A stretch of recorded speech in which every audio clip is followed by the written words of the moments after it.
धेरै वर्ष पहिले चीनको एउटा सानो र शान्त गाउँमा लियाङ नामको केटा बस्थ्यो। लियाङ निकै गरिब थियो, तर जति गरिब भए पनि उसले चित्र कोरेर प्रसिद्धि कमाउने सपना देखेको थियो। आफ्नो सपना पूरा गर्न लियाङ निकै मेहनत गर्थ्यो। आफ्ना उमेरका अरू केटाकेटीहरू सडकमा खेल्न जाँदा लियाङ आफ्नो चित्रकारितामा नै लागिरहन्थ्यो। ऊ एक्लै बसेर भुइँको माटोमा लट्ठीले विभिन्न आकृतिहरू बनाउँथ्यो। कहिले भित्ताहरूमा कोइलाले मानिस र जनावरका चित्रहरू बनाउँथ्यो। आफ्नो यत्रो चासो भएको चित्र बनाउने कामका लागि ब्रस र रङ किन्ने पैसा नभएकोमा लियाङ दुखी थियो। एक दिन ऊ ब्रस र रङ किन्ने पैसा सापटी माग्न गाउँको एउटा धनी मानिस कहाँ गयो। त्यो धनी मानिसले लियाङको चासोप्रति व्यङ्ग गर्दै आफूसँग ब्रस किन्ने पैसा पनि नभए किन चित्रकार बन्ने रहर गर्नु भनेर हप्कायो। ब्रस र रङ किन्न पैसा सापटी पाउनुको सट्टा गाली खानु परेकोमा लियाङ दुखी हुँदै घर फर्कियो। त्यही दुःखका कारण लियाङले त्यो रात केही नखाइकन भोकै सुत्यो। अब कसरी ब्रस किन्ने भनेर आँखाभरि आँसु पारेर सुतेको लियाङ कुन बेला निदायो पत्तै भएन। त्यो राति लियाङले एउटा सपना देख्यो। सपनामा एक वृद्ध मानिस देखिए। ती मानिसको अनुहार निकै तेजिलो देखिन्थ्यो। सपनामा नै ती वृद्धले तिमी चित्रकार बन्न मनैदेखि लागेका छौ, त्यसैले म तिमीलाई चित्र बनाउने एउटा ब्रस दिन्छु भनेर उसको हातमा एउटा साधारण ब्रस राखिदिए। सपनामै लियाङले ती वृद्धबाट ब्रस लियो। ब्रस दिइसकेपछि ती वृद्धले तिमीले यो ब्रसले बनाएका चित्रहरू जीवित हुनेछन्। जस्तो ढुङ्गाको चित्र बनायो भने साँच्चैको ढुङ्गा हुनेछ, तर यसलाई आफ्नो स्वार्थ र लालच पूरा गर्न कहिल्यै प्रयोग नगर्नु भनेर सिकाए। ती वृद्धले त्यति सिकाउँदै लियाङ झसङ्ग बिउजियो। सपनाबाट बिउजिए पनि उसको हातमा सपनामा वृद्धले दिएको साँच्चैको ब्रस थियो। सपनामा वृद्धले भनेको कुरा नपत्याउने हो भने उसको हातमा ब्रस थियो र चित्र जीवित हुने कुरा पत्याइ नसक्नु थियो। त्यसैले लियाङले त्यो सपनामा ती वृद्धले भनेको कुराको परीक्षण गर्ने निर्णय गर्यो। उसले त्यही ब्रस प्रयोग गरेर एउटा चरोको चित्र बनायो। चित्र पुरा हुनासाथ चरा फडफडाउँदै आकाशतिर उड्न थाल्यो। लियाङ त्यो देखेर आश्चर्यचकित भयो। आफूले खोजेभन्दा राम्रो ब्रस पाएकोले लियाङ धेरै खुसी भयो। त्यसपछि लियाङले आफ्नो गाउँका गरिब मानिसहरूलाई सहयोग गर्ने विचार गरेर गरिब गाउँलेहरूको घरतिर गयो। एउटा गरिब गाउँले किसानको गाई मरेको थियो। लियाङले एउटा गाईको चित्र बनायो। केही बेरमै गाई उठ्यो अनि त्यो गाई किसानलाई दियो। यसै गरी लियाङले बिउ नहुने किसानलाई बिउ र घर भत्किएका किसानहरूको घर बनाएर उनीहरूलाई त्यो चिज दियो। लियाङको यो अद्भुत ब्रसको कुरो गाउँभरि फैलियो। ब्रस किन्न सापटी माग्न जाँदा हप्काउने जमिनदारले पनि यो कुरा सुन्यो। त्यो जमिनदारलाई यदि त्यो ब्रस हात लगाउन सकियो भने संसारकै धनी बन्न सकिन्छ भन्ने लाग्यो। त्यसैले त्यो ब्रस कसरी हात लगाउने भनेर सोच्न थाल्यो। जमिनदारले लियाङलाई धेरै लोभ देखाएर आफ्नो घरमा बोलायो, तर लियाङ त्यहाँ जान मानेन। फकाउँदा पनि आउन नमानेपछि धनी मानिसले आफ्ना मानिसहरू पठाएर जबरजस्ती लियाङलाई आफ्नो घरमा ल्याउन लगायो। लियाङलाई त्यहाँ ल्याइ पुर्याएपछि धनी मानिसले अर्थात् त्यो जमिनदारले एउटा ठुलो सुनको पहाडको चित्र बनाउन लगायो। धनी मानिसको कुरा सुनेपछि लियाङले सपनामा ब्रस दिने बुढाले स्वार्थका लागि ब्रसको प्रयोग नगर्नु भनेको कुरा सम्झियो। त्यसैले उसले जमिनदारलाई ब्रसले कसैको लोभ पूरा गर्न चित्र बनाउनु हुन्न भनेर सम्झाउन खोज्यो। लोभी जमिनदार लियाङका कुरा किन सुन्न मान्थ्यो र? उसले सुनको पहाड बनाउन जबरजस्ती गरिरह्यो, तर लियाङले जमिनदारले भने जस्तो गर्न मानेन।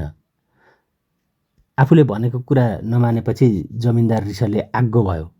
उसले लियाङलाई अँध्यारो कोठामा थुनेर राख्न आदेश दियो र उसलाई त्यसै अनुसार अँध्यारो कोठामा थुनेर राखियो। जमिनदारको त्यस्तो व्यवहारले पनि लियाङ डराएन। उसलाई बन्द गरेर हिँडेपछि लियाङले ब्रस निकाल्यो र आफूलाई थुनेको कोठाको भित्तामा एउटा ढोकाको चित्र बनायो। केही बेरमै त्यो ढोकाको चित्र साँच्चैको ढोकाको रूपमा बदलियो अनि त्यही ढोकाबाट निस्किएर लियाङ भाग्न थाल्यो। तर केही बेरमै जमिनदारले लियाङ भागेको कुरा थाहा पायो। जमिनदारले लियाङलाई समातेर ल्याउन आफ्ना मानिसहरूलाई फेरि खटायो। केही बेरमै ती मानिसहरूले लियाङलाई समातेर फेरि त्यस जमिनदार कहाँ पुर्याए। जमिनदारले फेरि पनि लियाङलाई आफूले भने जस्तै सुनको पहाड बनाउन लगायो। तर लियाङले मानेन। धेरै कर गर्दाखेरि पनि नमानेपछि जमिनदारले सुनको पहाड नबनाउने हो भने आफ्ना लागि एउटा ठुलो समुद्रको चित्र बनाउन भन्यो। त्यो चित्र साँच्चैको समुद्र भएपछि त्यहाँ माछा मार्न जाने जमिनदारको विचार थियो। जमिनदारले समुद्रको चित्र पनि नबनाउने भए लियाङलाई कुटेर ब्रस पनि भाँचेर फालिदिने धम्की दियो। जमिनदारले समुद्र बनाउन धम्कीको भाषा प्रयोग गरेपछि लियाङले केही बेर सोचेर समुद्रको चित्र बनायो।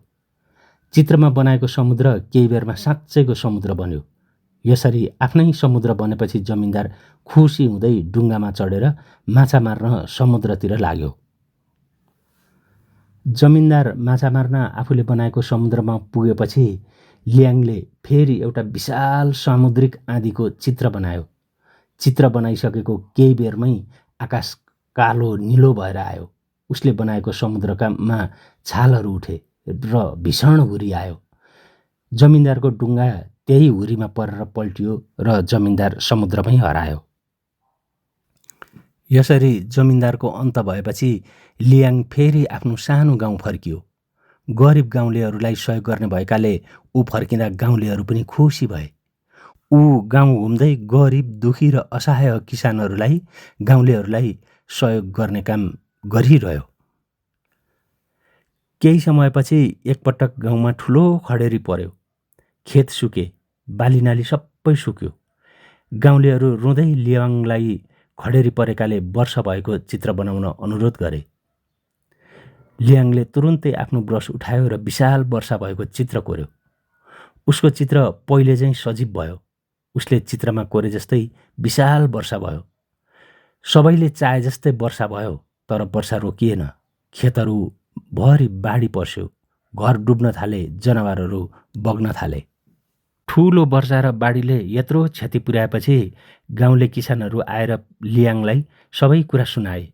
वर्षाले गरेको क्षतिबारे सुनेपछि लियाङले तुरुन्तै वर्षा रोकिएको चित्र कोर्यो। केही बेरमा वर्षा रोकियो, तर वर्षा रोकिन ढिला भएकोले गाउँमा ठुलो क्षति भइसकेको थियो। यो पीडाले गाउँलेहरू निराश भएका थिए।